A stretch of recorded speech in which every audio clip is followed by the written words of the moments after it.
Hello everyone and welcome to another episode of Music Theory with Guim. In this installment, we'll be taking a look at Nobuo Uematsu's original Overworld theme for the ongoing franchise, Final Fantasy. This theme is overall a fairly straightforward piece of music, and because of this I wanted to take the opportunity to provide a music theory lesson geared more towards the novice theorist. So rather than doing a full breakdown of the theme, we're going to be taking a look at how Uematsu embellishes the melody by use of non-chord tones. For those of you that want a more in-depth analysis, stick around for part 2 where we'll go over what's happening with the harmony, which contains a couple of intriguing instances. And so now that we know what we'll be doing in this episode, let's go ahead and jump into the music theory. As mentioned already, the melody in the Overworld theme is very straightforward. Aside from a single note, the entire melody can be sourced from G major, which is our primary key. And since most of the embellishments that Uematsu uses follow standard protocol, it's a great composition to start learning how to identify them. But this also will help with using embellishments in your own writing, which is an important part of music theory, putting it to practice. Now before we can talk about which embellishments we're seeing, let's talk about what an embellishment actually is.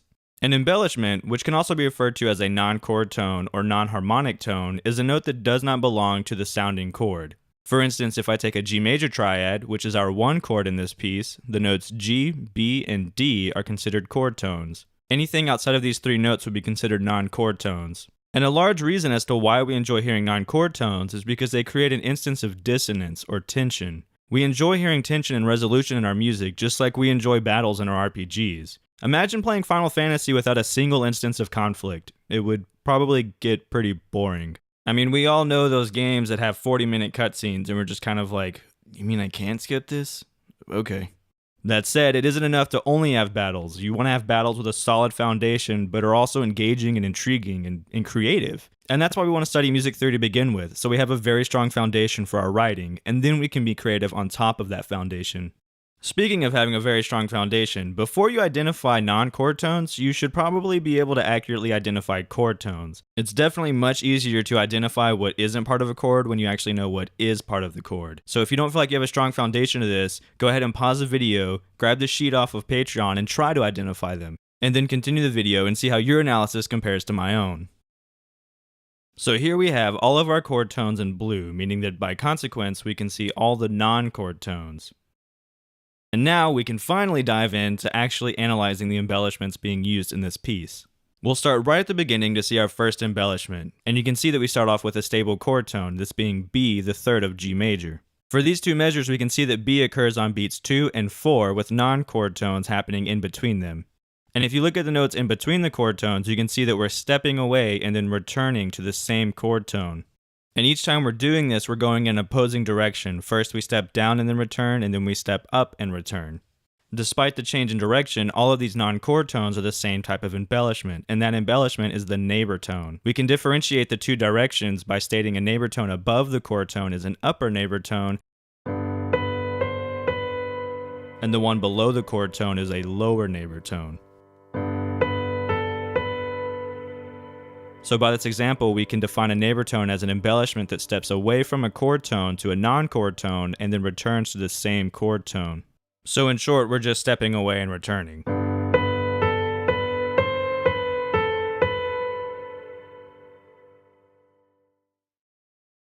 And now that the embellishment has been labeled in green, we can see that it's quite common in this piece. For our next embellishment, we're going to take a look at the B section. When we look at the beginning measure of the phrase, we see E moving by steps to G. Since E and G are our chord tones, we can see that F sharp is our non-chord tone. The note is initially stepping away just like the neighbor tone, except it is not returning. Because of this occurrence, we can define it as a separate embellishment, and we refer to it as a passing tone. We call it this because we are passing through the non-chord tone to get to the following chord tone. We see many of these throughout the B section, and there are even instances in the secondary melody in the A section. During the first measure, our secondary melody is harmonizing with parallel sixths, but in the second measure, the secondary melody breaks the pattern and creates contrary motion. Because of this occurrence, we get an instance of passing tones early on.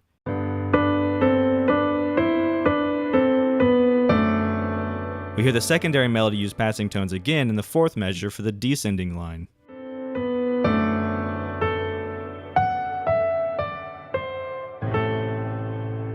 So again, the passing tone is a non-chord tone bridging two chord tones via stepwise motion. It is not defined by leaping between two chord tones, but it is defined exclusively by its use of stepwise motion. As we can see now, this is a very common embellishment heard throughout the composition, and it has been labeled with the color purple. Warning, the following content is known to incite rage within the viewer. You have been warned.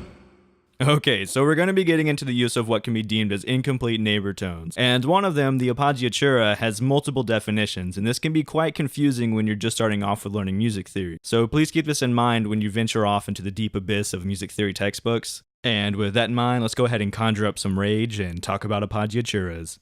Alright, so let's tiptoe in our Jordans back over to the B section, and we're going to look at measure 11, which contains a B diminished chord. Here, we see that a leap has occurred rather than a step. Additionally, this leap lands on a non-chord tone, and this presents us with our next embellishment, the Appoggiatura. An Appoggiatura can be classified as a type of incomplete neighbor tone that leaps away from a chord tone to a non-chord tone, and then resolves by a step to another chord tone. Typically, we see Appoggiaturas leaping upward and then resolving by step downward, but the opposite has occurred here. Rather than go up, the melody is leaped down from the third of the chord, D, to A, and then resolves upward to B, the root of the B diminished chord. We can think of this as overshooting our target note and compensating by backtracking to the target note. The Appoggiatura can leap in any direction, but it must be followed by a stepwise resolution to a chord tone. In this melody, we only see one instance of an Appoggiatura, and it has been labeled with the color red. Again, I want to emphasize that there are multiple definitions for the Appoggiatura, but I personally tend to use this definition of the Appoggiatura. You're more than welcome to use whatever definition you want, assuming that it's at least somewhat accepted. Our final embellishment occurs across the 14th and 15th measures containing F major and B flat major. Here we have a descending line that ends on the note G, and since we know that A is our chord tone, we know that G is our non-chord tone.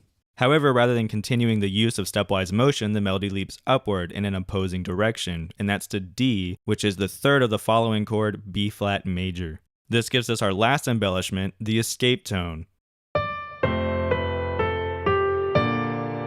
The escape tone can be viewed as an alternative to the Appoggiatura since we have a step followed by a leap rather than a leap followed by a step. This embellishment is also considered a type of incomplete neighbor tone. And for anyone that grew up on NBA Street, I like to think of the escape tone as a method for breaking ankles. And by that I mean we're going to go in one direction but then quickly switch to the other and leap away. And so then our ears just got juked. And like the Appoggiatura, there's only one instance of this embellishment in the melody, and it has been labeled with the color orange. So let's quickly recap the four embellishments that we have seen in this composition. First, we had our neighbor tone, which is defined by stepping away from the chord tone and then returning to the same chord tone.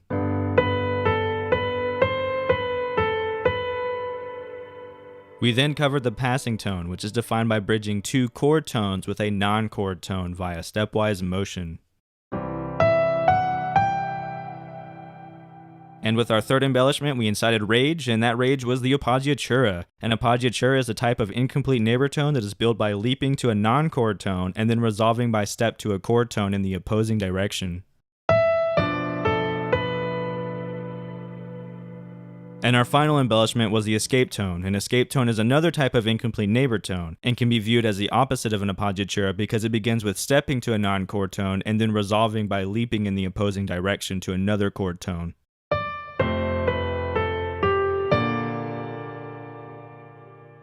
This concludes all of what I wanted to talk about regarding embellishments, but before we wrap up, I do want to mention that there are theories out there that contest the usage of non-chord tones. As someone who studied jazz in school, I sometimes view tones as extensions rather than as non-chord tones, but it all depends on what music I'm analyzing and what I'm trying to get from that music. So with all of this said, I hope you enjoyed this lesson and I hope you learned something. If you have any questions, feel free to drop a comment below. Otherwise, subscribe to the channel so you can keep up with all the transcriptions and future analyses. But until next time, this has been another episode of Music Theory with Guim.